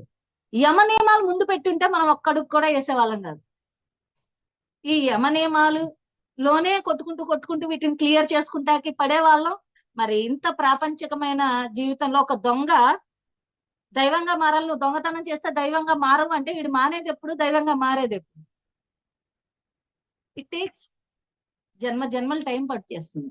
మరి ఈయనేమన్నారు, నువ్వు దైవాన్ని గుర్తించు, నీలో దొంగ బుద్ధి అదే పోతుంది, కాంతిని తీసుకురా చీకటి పోతుంది అనే కాన్సెప్ట్ పెట్టారు. ఈయన చీకటిని తరిమేసే పని చేయొద్దు, కాంతిని తీసుకురా అన్నారు.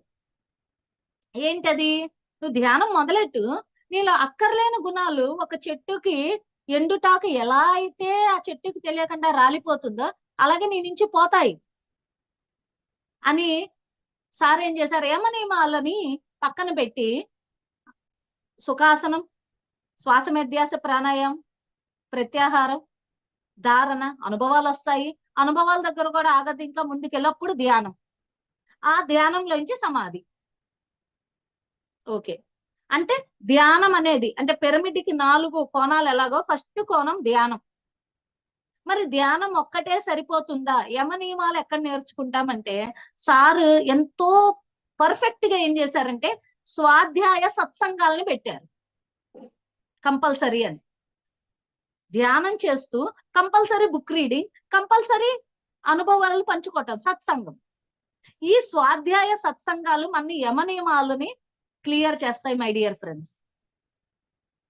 ఎప్పుడైతే పుస్తకాలు చదువుతున్నామో ఆటోమేటిక్ గా మనలో తప్పులు ఏంటో మనకు తెలుస్తాయి, మనం రెక్టిఫై చేసుకోగలం, మనం సరి చేసుకోగలం. ఆల్రెడీ ధ్యానం చేస్తున్నాం, శక్తి వస్తుంది, ఇప్పుడు భగవద్గీత అర్థమవుతుంది, ఇప్పుడు మహాపరిసత్యాలు అర్థమవుతాయి, ఇప్పుడు ఆల్కెమిస్ట్ అర్థమవుతుంది, ఇప్పుడు ఆత్మాయనం అర్థమవుతుంది, ధ్యానం చేస్తున్నాం. ఎప్పుడైతే ఇవి అర్థమవుతాయో యమ నియమాలని మనం సాధించగలం. ఏది కావాలి, ఎలా ఉండకూడదు, ఈ 2 విషయాలు ఆటోమేటిక్ గా మనం అయిపోతాం. అందుకనే స్వాధ్యాయ సత్సంగం. ఏది చెయ్యాలి అనే దానికి స్వాధ్యాయం, ఏది చేయకూడదు అనే దానికి సత్సంగం. సో మళ్ళీ 3 కోణాలు సాధించాం, ధ్యానము, స్వాధ్యాయము, సత్సంగం. మరి ఇంకో కోణం ఏంటి అంటే సేవ. ఎప్పుడైతే మనం బుద్ధుడుగా అవ్వమో అప్పటి వరకు సారు యోగ పరంపర నేను అదొక 100 సార్లు వినుంటాను. మొత్తం పత్రి గారు ఫ్రెండ్స్, ఈ రకంగా నేను ఈ మంచిలో మీకు చెప్పాలనుకునేది ఏంటంటే ఒక విషయం క్లియర్, పత్రి గారు కొన్ని జన్మలకు చేయవలసిన సాధనకు కావాల్సిన జ్ఞానాన్ని అంతా ఇప్పుడు ఈ మధ్య నేను ఉపనిషత్తులు ఇవన్నీ తిరగేస్తున్నా, అంటే అన్ని చదివిన మట్టి ఇప్పుడు ఇంకా వీటికి వచ్చాను. ఇక్కడికి వచ్చిన తర్వాత తెలిసింది ఏంటంటే ఈ అన్నిటిని కాచి వడకట్టి పత్రి గారు మనకి ఇచ్చారు. ఆయన తెలుగులో పుడతాం, మనకి మన మాతృభాషలో ఆయన ఎంతో సబ్జెక్ట్ అందజేయటం, ఆ అందజేసిన సబ్జెక్ట్ ని మేము ఇక్కడ నార్త్ లో ఉంటాము, సార్ చాలా తక్కువ వచ్చారు ఇటు సైడ్, కానీ సార్ యొక్క సిడీస్ అప్పుడు ఫస్ట్ లో 4 సిడీస్ గా రిలీజ్ అయింది, గానామృతం, ధ్యానామృతం, పత్రిజీ ప్రబోధాలు, సందేశాలు అని. ఇప్పటికీ నా ల్యాప్టాప్ లో ఉంటాయి. పొద్దున్నే మా పని భగవద్గీతలు అవన్నీ వింటూ ఉండటం. దాంట్లో నాకు అద్భుతంగా నచ్చింది యోగ పరంపర. క్లియర్ ఎవ్రీ పాయింట్ క్లియర్ చేసేసారు. అసలు యోగ పరంపర చదివితే మనం కొన్ని జడ్జ్ చెయ్యం, గుణాలు బట్టి యాక్షన్స్ ఉంటాయని తెలుస్తుంది, మాటలు ఎలా సరి చేసుకోవాలి, జన్మలు ఎలా ఉంటాయి, ప్రతి పాయింట్ దాంట్లో ఎక్స్ప్లెయిన్ చేశారు. మరి సార్ వీడియోస్ కంపల్సరీ వినాలి, వేరే భాషలో లేవు, 500-600 వీడియోలు జ్ఞానాన్ని ఇచ్చారు. ఆ 500-600 మనం ప్రిపేర్ అయితే ప్రతి దాంట్లో నుంచి ఒక్కొక్క ముక్క తీసుకున్నా ఈ జన్మే కాదు, ఇక జన్మ జన్మలు ఇక్కడికి రావటం అనేది లేదు. ముక్తి మోక్షం అన్ని వచ్చేస్తాయి. సో ఆయన దాంట్లో క్లియర్ గా చెప్పింది ఏంటంటే, యోగ పరంపరలో ఎప్పుడైతే నువ్వు బుద్ధుడిగా మారటం అంటే సేవే.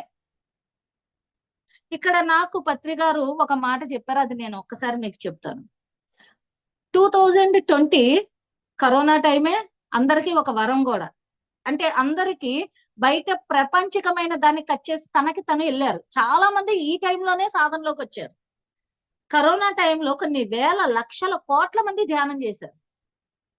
ఏం చేయాలి మరి, బయట లేదు కాబట్టి అంతర్ముఖం అయ్యారు.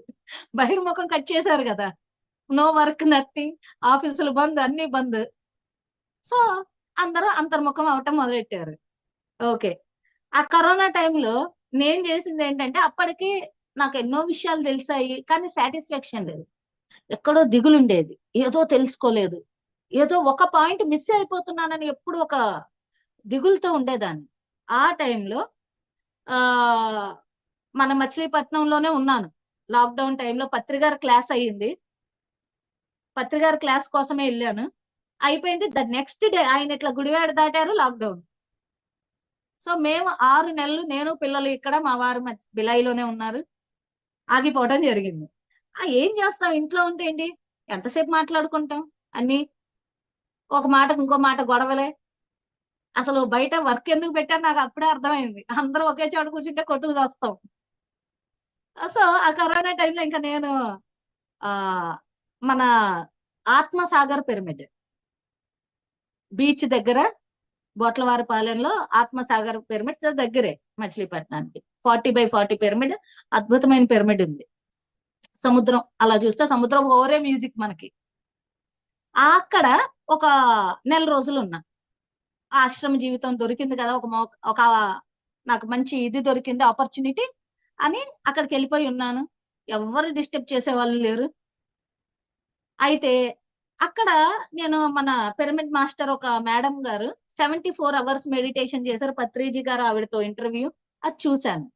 అరే, అప్పటి వరకు నేను 24 గంటలు 10 గంటలు పూర్ణిమ ధ్యానాలు అన్ని చేశాను. ఎప్పుడైతే అది చూశానో నేను 74 గంటలు చేస్తా.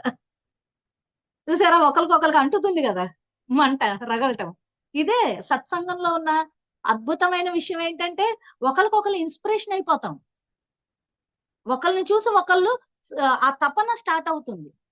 సరే, వెంటనే నేను ఆ క్షణాన ఉన్నదాన్ని ఉన్నట్టు మా పాప, ఇంకో శ్రీధర్ అని మన మెడిటేటర్, మేము ముగ్గురమే ఉన్నాం మొత్తం మీద. అతనితో వాళ్ళతో ఏం చెప్పానంటే, నన్ను డిస్టర్బ్ చేయొద్దు, ఈ క్షణం నుంచి నేను ధ్యానంలో కూర్చుంటున్నా, ఒక వాటర్ బాటిల్ పక్కన పెట్టండి అని చెప్పి కూర్చుని పోయా. 74 అవర్స్ తర్వాతే కళ్ళు తెరిచా ఆటోమేటిక్ గా. అట్లాగే కూర్చుని పోయా. ఎన్నో అనుభవాలు, ఎంతో ఓకే అనుభవాలు పక్కన పెడితే ఎంతో ఆనందించా. 74 గంటలు నా జీవితంలో ఫస్ట్ టైం చేశా ధ్యానం. 74 గంటలు చేసి అప్పుడే కళ్ళు తెరిచాను. మా అన్నయ్య వచ్చాడని అమ్మ కౌరంపిస్తే మళ్ళీ ఇంటికి వెళ్ళాను. ఇంటికి వెళ్ళిన తర్వాత నేను ఎంతో గొప్పగా ఫీల్ అవుతున్నా. 5 గంటలు చేశా, 10 గంటలు, ఇవన్నీ దాటి 74 గంటలు నేను చేశాను అని అనుకునేటప్పుడు మా అన్నయ్య ఏమన్నాడంటే, అంటే మాస్టర్స్ భగవంతుడు ఎదురుగా వచ్చి ఏమీ చెప్పడు. భగవంతుడు, మనం భగవంతుడు అని తెలుసుకున్నప్పుడు వేరే భగవంతులతో చెప్పిస్తాడు, మనిషి రూపంలో ఉన్న మహాత్ములతో. సో మా అన్నయ్య ఏమన్నాడంటే, 74 గంటలు చేయటం కాదే పిల్ల గొప్ప, 7 రోజులు చేసి చూపించవారు, 7 days. అది అన్నయ్య ఏదో నాతో చెప్తున్నట్టు లేదు, నాకు మాస్టర్స్ చెప్తున్నట్టు ఉంది. మాస్టర్స్ నాకు ఒక మెసేజ్ పంపించారు. ఎందుకు నాలో ఎప్పుడు ఒక దిగులు ఉండేది. నేను పత్రికారితో కూడా అనేదాన్ని, సార్ మీరు చెప్పినవన్నీ చేస్తున్నా, కానీ ఎక్కడో క్లాసులు పెడతాము, ఇంత పెద్ద బిలాయిలో అసలు నేను వచ్చినప్పుడు ఏమీ లేదు, ఇట్స్ డ్రై ల్యాండ్ అన్నట్టు ఉండేది. మరి అలాంటి చోట పెద్ద ఇది చేస్తుంటే మంచి టాస్క్, అది బాగుంటుంది, కానీ సాటిస్ఫాక్షన్ లేదు. మరి ఇంత చేసామని ఎక్కడైనా ఆనందం ఉంటుందా? ఒక నిమిషం ఉండేది. పత్రికారి క్లాస్ పెట్టించిన ఒక రోజు ఉండేది, శాకాహార ర్యాలీ చేసిన ఒక 2 రోజులు ఉండేది, మళ్ళీ ఏదో దిగులు, మళ్ళీ ఏదో దిగులు, ఏదో పొందలేకపోతున్నా, ఏదో చేయలేకపోతున్నానని. సార్తో ఒక రోజు అంటే, మేడం ఇది ఆధ్యాత్మిక సంసారం అయిపోయినట్టుంది నీకు, ఈ సంసారంలోనే ఎప్పుడు సుఖం ఆనందం ఉండదు, ఈ ఆధ్యాత్మికతలో కూడా నువ్వు ఆనందం పొందట్లేదు అని నవ్వుతూ ఉంటారు. కానీ ఆ రోజు నాకు ఒక మాట అనిపించింది ఏంటంటే, ఇంకా తెలుసుకోవాల్సింది ఏదో మూలాన్ని నేను మర్చిపోతున్నా, అదేంటి అనే తపన పెరిగిపోయింది లోపల, ఒక దుఃఖంగా మారింది అది. అంటే 99% తెలుసుకున్నా, 100% కంప్లీట్ అవ్వకపోతే అది కంప్లీట్ కాదు. ఆ 1% ఏంటి నేను మిస్ అయ్యేదనే ఒక తపన ఉండేది. ఆ టైంలో ఎప్పుడైతే మా అన్నయ్య నువ్వు 7 రోజులు చేసి చూపించవే అన్నాడు, ఆ రోజు నేను డిసైడ్ అయిపోయా, నేను 7 రోజులు ఎక్కడైనా ధ్యానం చెయ్యాలి. ఎక్కడ అనే టైంలో ఆ యా అనే టైంలో నాకు విజయవాడ దగ్గర మామిడి రాజుగారి తోట, అక్కడ ఒక పిరమిడ్ ఉంది, తపస్థలి దాని పేరు. దాని పేరుకి తగ్గట్టే అనుకోకుండా నేను అక్కడికి వెళ్ళటం, ఒక మాస్టర్ వచ్చి నన్ను పిలవటం, ఒక రోజు కానీ వెళ్ళి చూస్తే చాలా పర్ఫెక్ట్ నా డిజైన్ కి. వెంటనే నాన్నగారికి చెప్పి ఒక డ్రెస్ తీసేసుకుని అక్కడికి వచ్చి 7 రోజులు లేవకుండా అన్నపానాలు వదిలేసి ఈ రోజు కూర్చుని 7వ రోజు ఏ సత్యాన్ని అయితే నేను వెతుకుతున్నానో ఆ సత్యం ఇది అని క్లియర్ గా తెలుసుకుని, ఎన్నో అనుభవాలు 7 రోజుల్లో తెలుసుకున్న తర్వాత ఇది మహాసత్యం అని అప్పుడు కళ్ళు తెరిచాను. అది ఇప్పటి వరకు ఈ తప్పనుండేది, ఇది తెలుసుకోలేదు అని. అది కూడా అయిన తర్వాత నాకు ఏం చేయాలో అర్థం కాల. ఇప్పుడు ఏం చేయాలి, అంతా తెలిసింది, అంతా తెలిసిన తర్వాత విపరీతమైన సైలెంట్ లోకి వెళ్ళిపోతాం, ఏం చెప్పాలో అర్థం కాదు. సత్యం తెలిసిన తర్వాత చెప్పేది ఏం లేదనే విషయం అర్థమైంది. అదే టైంలో మన డిఎంసీలో పత్రి గారు కనిపిస్తే సార్కి నమస్కారం పెట్టి, అప్పుడే మా ఫ్రెండ్ తో అన్నా, సీతా రామ్ అని ఒక ఫ్రెండ్, ఆవిడతో అన్నాను, మేడం నాకు బుద్ధుడిగా మారాలనే తపన, బుద్ధుడిగా మారిన తర్వాత ఏం చేయాలో తెలియదు. ఏంటో మేడం నాకేంటో దిగులుగా ఉందన్నా. సార్ ఎక్కడో దూరంలో కనిపించారు, ఆయన దగ్గరికి వెళ్ళి కలుద్దామని వెళ్తే చూడండి పత్రి గారు ఎంత మార్గదర్శి అంటే అసలు ఆయనే. మేడం ఏం చేయాలి ఇప్పుడు అన్నారు. నేను షాక్. స్టేజ్ దగ్గర నేను మాట్లాడిన మాటకి ఆయన అన్న సత్రంలో మేడం ఏం చేయాలి ఇప్పుడు, డైరెక్ట్ ఇట్లా చూశాను. కేర్ ఎవ్రీబడి, కేర్ ఎవ్రీబడి, అందరినీ చూసుకోవటమే. అంటే బుద్ధుడు అనేవాడి పని ఏంటంటే, ఎప్పుడైతే బ్రహ్మజ్ఞానం తెలుస్తుందో వాళ్ళ పని ఏంటంటే సేవ, సత్యాన్ని చెప్పటం. అంటే ధ్యానము, స్వాధ్యాయము, సత్సంగము, సేవ, అయిపోయిందండి. ఈ 4 పట్టుకుంటే అల్టిమేట్ ఆ మోక్షం అనండి, ఆఖరి జన్మ అనండి, బ్రహ్మ జ్ఞాన స్థితి అనండి, తత్వమసి స్థితి అనండి, అది మనం ఖచ్చితంగా పొందుతాం. తేగేంటి, ధ్యానం, శ్వాస, పొందేదేంటి, అమృతం. So my dear friends, my dear masters, my dear gods, ఇవాళ ముఖ్యంగా ఒకే ఒక్క విషయం, ధ్యానం. ధ్యానం ద్వారానే ముక్తి, ధ్యానం ద్వారానే జ్ఞానం, ధ్యానం ద్వారానే మన జీవితాలు, మన అన్వేషణ, ఈ మహాసత్యము మనకి అర్థమవుతుంది.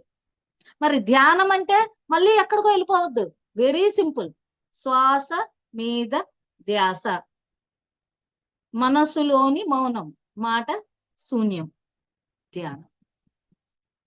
So thank you everybody, thank you my dear friends. Thank you madam, చాలా అద్భుతంగా, చక్కగా, సూటిగా, స్పష్టంగా చెప్పారు. రమేష్ గారు మాట్లాడండి.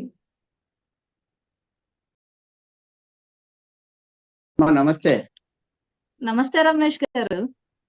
అమ్మా మిమ్మల్ని చేరలేకపోతున్నా ఈ మధ్య.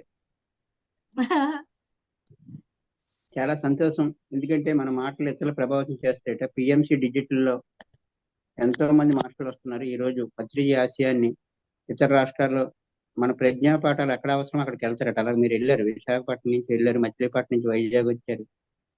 అయితే ఇప్పటిదాకా మీ అనుభవాలు నేను సరిగా వినలేదు, ఈ రోజు తెలిసిందన్నమాట. ఓహో 7 గంటలు 72 గంటలు 3 రోజులు ఎలా కూర్చున్నాం, తర్వాత 7 రోజులు తపస్సులు ఎలా కూర్చున్నాం. చాలా సంతోషం తల్లి. అయితే మనం ఇంత ఇంత ఆ, మనం దూదిని తయారు చేసిన ఒక అగ్గిపుల్లతో మొత్తం ఇదైపోద్దట. అలాగే ఏమైనా సరే ఉంటే, ఎందుకంటే నా జీవితంలో కూడా మన అవసరం ఎక్కడైనా ఉంటే వాళ్ళకి ఆ సహాయం చేయాలని పదానికి నా జీవితంలో ఈ తల్లి ద్వారా సహాయం అందింది. నేను ఎక్స్పెక్ట్ చేయలేదు అది. అదృష్ట హస్తం అంటారన్నమాట. నేను అనుకోలేదు, ఒక ఫోన్ కొడితే మా అమ్మాయి మ్యారేజ్కి మరి సహాయం పంపించారన్నమాట. ఈ విషయంలో చాలా ధన్యవాదాలమ్మా. ఇక్కడ ఎప్పుడు తర్వాత మీరు ఇందాక అన్నారు మనం యమ నియమాలు ఉండాలి, ముందు యమ నియమాలు రాదు కానీ తర్వాత రావాలని సార్ చెప్పారు. నాకు ఒక పుస్తకం బాగా ప్రభావితం చేసింది, సాధన రహస్యాల అనుభవానంద స్వామి ఒక 8 సంవత్సరాల పిల్లకి బుక్ రాశారు అన్నమాట. ఇంకా చాలా మంది మాట్లాడవలసి ఉన్నారు. అలాగే మీ అనుభవాలు, ఎందుకంటే మనం కూడా మాట్లాడడం, కానీ ఎవరో ఒకరు ప్రేరణతో, రాజశేఖర్ గారి ప్రేరణతో మీరు మాట్లాడడం, అలాగే మీ కుటుంబం ఎనలేని సేవలు అందించారమ్మా. ఈ సందర్భంగా నా వ్యక్తిగత జీవితంలో కూడా సహాయం చేసి మీకు మరోసారి ధన్యవాదాలు చేస్తూ, విశ్వ కళ్యాణం కోసం విస్తారం ఎక్కడికి అవకాశం ఉంటే అక్కడికి వెళ్ళాలట. అలా మీరు వెళ్ళి సేవలు అందించారు. పిఎంసి డిజిటల్ ద్వారా ఈ రోజు మీ అనుభవాల ద్వారా ఎంతో మంది ప్రేరణ పొందుతారు. సంతోషం అమ్మా. పిఎంసి డిజిటల్ కి, పిఎంసి టీమ్ కి అందరికి కూడా థ్యాంక్ యూ తల్లి. Thank you sir. Thank you అండి. వసుమతి గారు మాట్లాడండి. నమస్తే మేడం. చాలా నమస్తే మేడం. అద్భుతాలు తెలియచేశారు ఈ రోజు. అంటే ఈ టైంలో అందాల్సిన విషయాలన్నీ కూడా బయటికి చెప్పారు మీరు చాలా అద్భుతంగా. ఎన్నో నేర్చుకోవాల్సినవి ఉన్నాయి ఇంకా మేము. అంటే ఎంత నేర్చుకున్నా నేర్చుకోవాల్సిందే ఉంటది. దానికోసమే అన్ని ప్రయత్నాలు చేస్తున్నాము. చాలా అద్భుతంగా నడుస్తున్నాము. మిమ్మల్ని ఇన్స్పిరేషన్ గా తీసుకుంటే ఇంకా ఎన్నో చెయ్యాలి. వాటిల్లోకి ముందుకు అడిగేస్తాం మేడం. చాలా thank you. Thank you master. Thank you. Thank you అండి. రోజా గారు. అమ్మా నమస్తే అమ్మా. నమస్తే అండి.